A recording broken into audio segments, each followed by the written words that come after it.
Salut tout le monde! Nous allons faire le survol de 9 outils que vous pouvez utiliser en tant que tableau blanc, autant en classe qu'en contexte d'apprentissage à distance.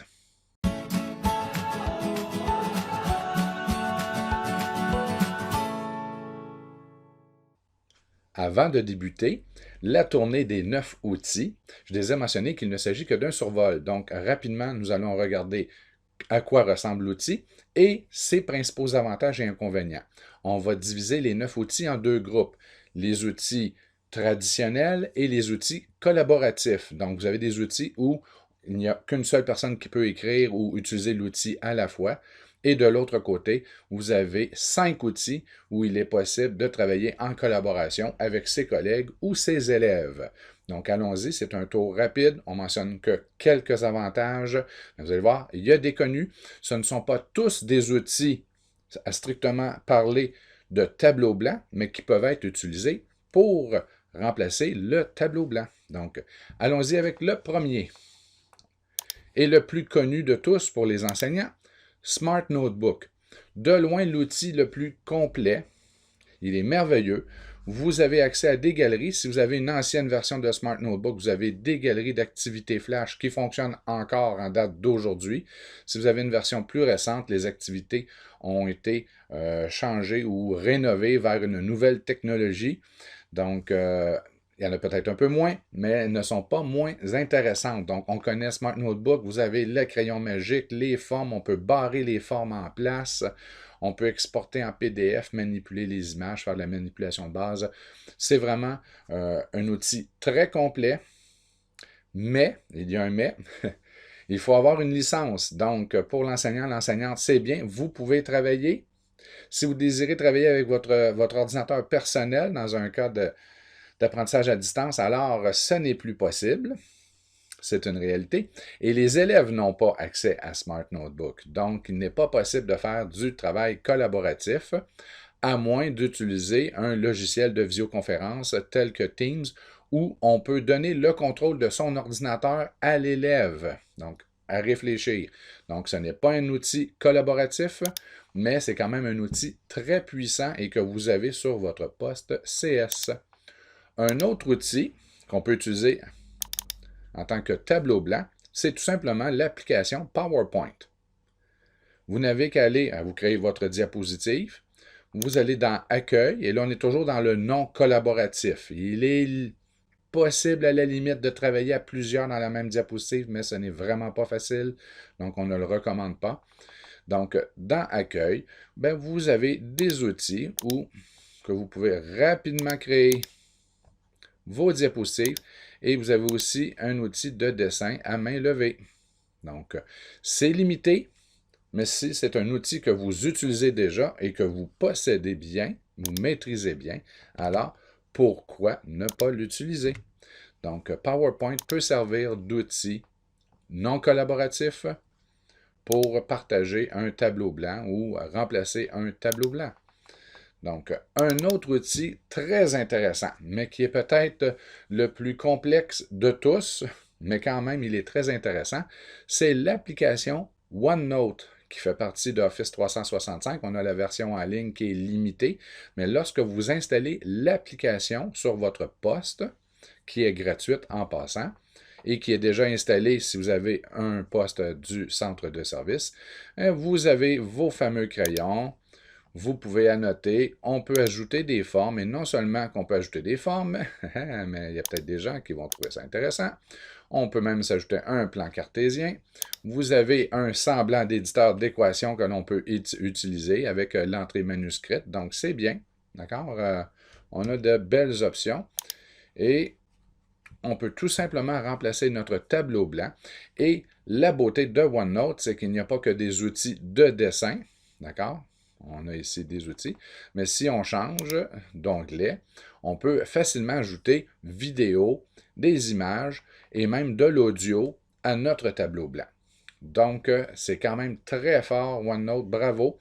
Et on est limité sur la largeur, mais nous ne le sommes pas sur la hauteur. Donc, vous pouvez quand même ajuster vos tableaux la hauteur de votre tableau comme vous le désirez. Si on ajoute du texte, le tableau va tout simplement s'allonger.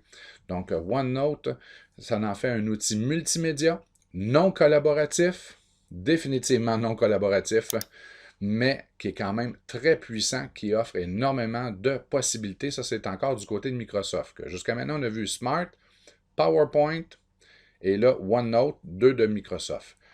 Un dernier qui est non collaboratif, qui est gratuit, qui est en ligne, mais quand même qui vaut la peine d'être exploré, c'est Classroom Screen.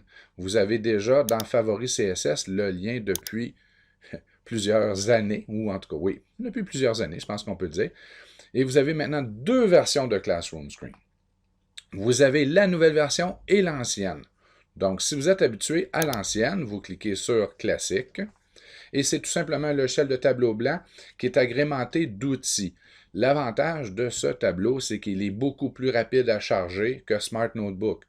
Donc, si vous voulez ouvrir Smart Notebook uniquement que pour avoir un minuteur, bien, vous pouvez tout simplement aller dans Favoris CSS, choisir Classroom Screen et vous ouvrez votre minuteur. Pourquoi pas? Quand vous voulez le refermer, on le ferme. Si vous désirez avoir vos feux de circulation, vous avez une horloge, vous pouvez. Donc, Classroom Screen, évidemment, on peut écrire, on peut ajouter des images, faire apparaître un code QR pour une ressource en particulier. Donc, changer le fond si vous ne voulez pas avoir un fond qui pourrait contenir des distracteurs. Vous avez même des outils, par exemple, si vous avez une liste de vos élèves pour choisir au hasard vos élèves. Donc, il y a quand même plusieurs beaux outils dans Classroom Screen. C'est rapide, c'est gratuit, ça a toujours été gratuit, alors tant mieux, on peut en profiter. Et vous avez maintenant la nouvelle version de Classroom Screen. En réalité, je ne vois pas d'inconvénient à utiliser la nouvelle version. Je vois par contre un avantage, c'est que vous pouvez avoir plusieurs instances du même outil. Par exemple, si vous désiriez avoir un minuteur, on l'affiche, et si vous en voulez un deuxième, il est possible de l'afficher. Donc, vous pourriez même chose avoir un feu de circulation pour ce minuteur et en avoir un second ici. Attendez. Et on donne le go. On part le minuteur.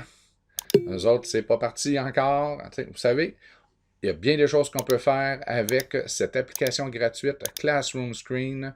C'est très facile à utiliser, mais je vous rappelle qu'il s'agit toujours d'un outil non collaboratif.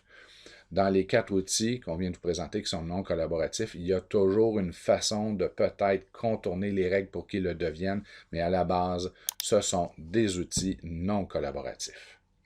Maintenant, on y va du côté des outils collaboratifs. Le premier qu'on va voir ensemble, d'accord, est un outil gratuit, whiteboard.fi, et normalement, il devrait rester gratuit malgré toutes ces belles fonctionnalités. Il s'agit d'une initiative d'un des pays scandinaves, j'ai oublié lequel, et le projet a été financé par un organisme à but non lucratif, donc ça devrait rester comme ça par un riche milliardaire, et espérons que ça va continuer parce que c'est vraiment un bel outil. Lorsque vous allez sur whiteboard.fi, on va vous demander de vous identifier et ensuite de donner un nom à votre classe. On va vous attribuer un code comme celui-ci. Tout ce que vous avez à faire, c'est de le copier dans le presse-papier et dans votre logiciel de visio, de l'ajouter au chat. Vous demandez aux élèves de cliquer sur celui-ci et vous avez votre fameux tableau blanc qui est ici. Beaucoup d'outils pour travailler dans le tableau blanc. Ça fonctionne vraiment bien. D'accord? Et vous pouvez créer autant de diapositives que vous le désirez. Et ensuite, vous pouvez choisir la diapositive que vous avez préparée ou sur laquelle vous travaillez. Et vous pouvez la pousser à vos élèves. Vous avez remarqué que l'interface, elle est en anglais, mais elle est quand même très rudimentaire. Donc, vous pouvez la pousser à vos élèves.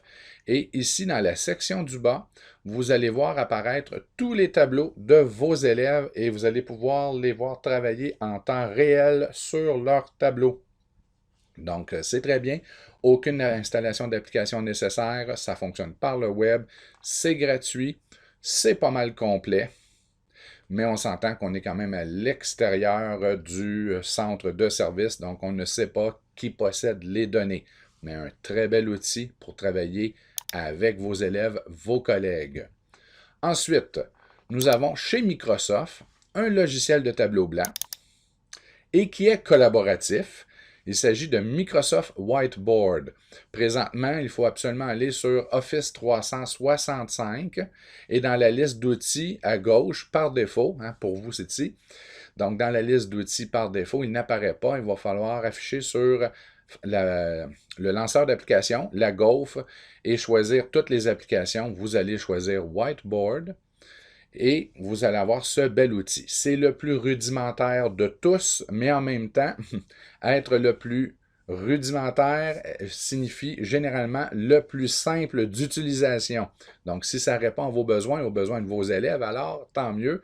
Vous avez vos crayons, vous pouvez annoter, vous pouvez ajouter des zones de texte, des petits collants, et avec le bouton partager, vous pouvez le partager facilement à vos élèves. D'ailleurs, si vous utilisez Teams, il est déjà intégré à Teams. Et si vous utilisez un autre outil de visio, alors vous n'avez qu'à ouvrir votre whiteboard, cliquer sur partager, obtenir un lien. Assurez-vous que les élèves peuvent modifier. Et là, vous aurez un tableau collaboratif. Il y a une limite, on dit bien un tableau. Donc, tout le monde va travailler dans le même tableau. C'est la limite principale de Whiteboard. Mais c'est un outil très simple et en quelques secondes, on peut le maîtriser et l'utiliser en visio comme en classe.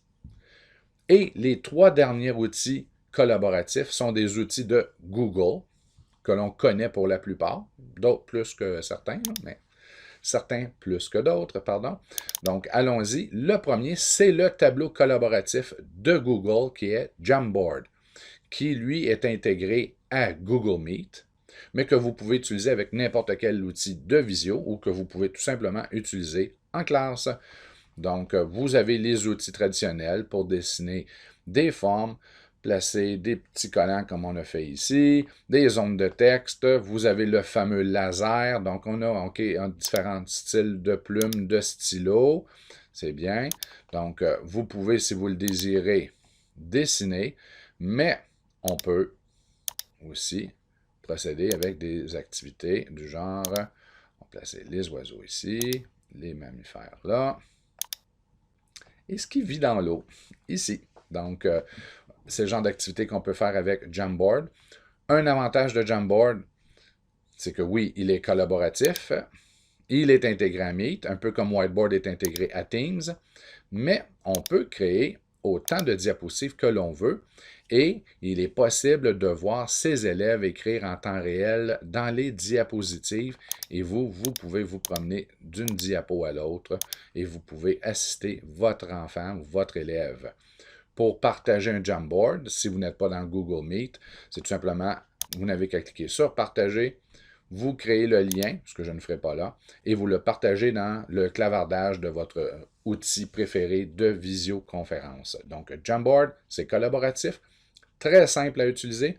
Si vous avez une tablette, il y a l'application sur la tablette qui vous permet d'insérer des photographies. Vous pouvez même insérer des PDF, les ouvrir, extraire les pages que vous voulez du PDF au lieu d'avoir le PDF en entier. Et vous pouvez annoter celui-ci, donc où vos élèves pourraient le faire avec un appareil mobile. Donc, c'est possible de travailler très facilement avec un PDF. Si vous avez votre tablette, vous allez procéder à l'extraction des feuilles du PDF, des pages, et ensuite, sur votre PC, vous pouvez modifier, annoter, faire ce que vous voulez ou à peu près. Donc, très belle chose à faire avec Jamboard. C'est offert, c'est gratuit, c'est par les outils Google du centre de service. Il y a une capsule sur comment exploiter Jamboard à son plein potentiel. Ensuite, un autre outil de Google qui peut servir de tableau collaboratif, c'est Google Dessin. Donc, ça fait partie de l'offre Google. Lorsque vous êtes dans Google Drive, vous pouvez faire créer un nouveau dessin. Et vous avez les outils de base pour dessiner. Si on choisit, et voilà, qui sont offerts par Google. Vous avez ici d'entrée les outils dont le dessin à main levée que vous pouvez utiliser. Et vous pouvez importer des images, même à partir directement du web avec les images qui sont libres de droit. On y va. C'est très facile à utiliser et vous pouvez travailler en collaboration avec vos élèves si vous le désirez. En tout simplement cliquant sur partager, vous allez obtenir un lien. Vous le partagez dans votre logiciel de visio et le tour est joué. Ou si vous êtes en classe et que vos élèves ont accès à un Chromebook, une tablette, vous le partagez dans Classroom ou dans Teams et le tour est joué. Mais rappelez-vous, il s'agit d'un outil collaboratif, mais il n'y a qu'une seule planche pour travailler. Donc, tout le monde va travailler sur la même planche. Dans les avantages, par contre, c'est qu'il est possible de redimensionner la planche comme on le désire.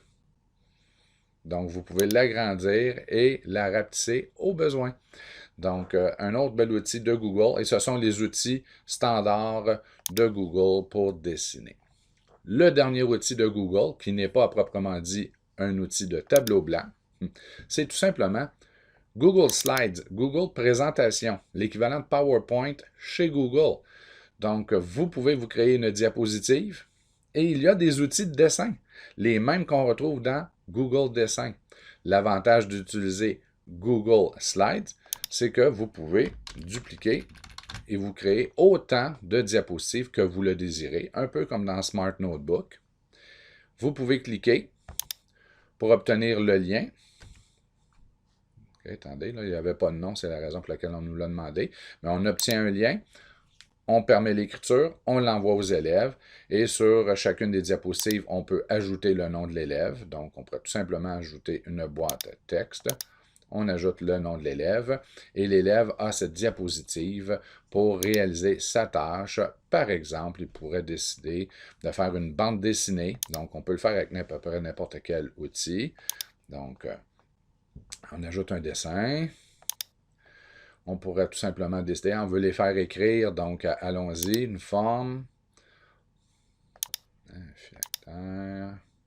Et on pourrait faire écrire l'élève à l'intérieur de la boîte. Donc, il n'y a pas grand-chose qu'on ne peut pas faire. Vous avez les outils, donc avec les arcs, les lignes droites, ainsi de suite, les flèches que vous pouvez ajouter, qu'on peut modifier évidemment. D'accord?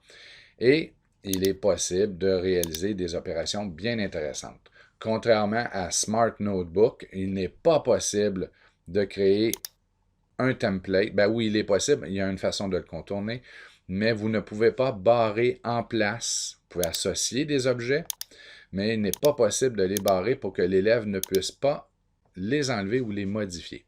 Par contre, vous pouvez toujours vous créer un affichage de base. Par exemple, si vous vouliez avoir un organisateur composé de 4 zones, on va aller plus rapidement. C'est comme ça pour tous les outils, d'accord? Où on aurait, bon, 3, ça va être suffisant. Il y aurait possibilité de tout simplement enregistrer cette diapositive-là en forme d'image, en format image, et à la fin, ou au début, par la suite, vous allez insérer en tant qu'arrière-plan la diapositive que vous avez enregistrée en format JPEG ou PNG. Donc là, vous auriez un fond que l'élève ne peut pas modifier. Je ferai une capsule complète sur le sujet. Donc, c'était le tour. 19 minutes, c'est très long. Donc, je voulais le faire en bas de 20 minutes. 9 outils. Vous en avez 4 non collaboratifs, mais très puissants. Et 5 collaboratifs qui, en réalité, leur puissance, c'est de pouvoir travailler avec les élèves.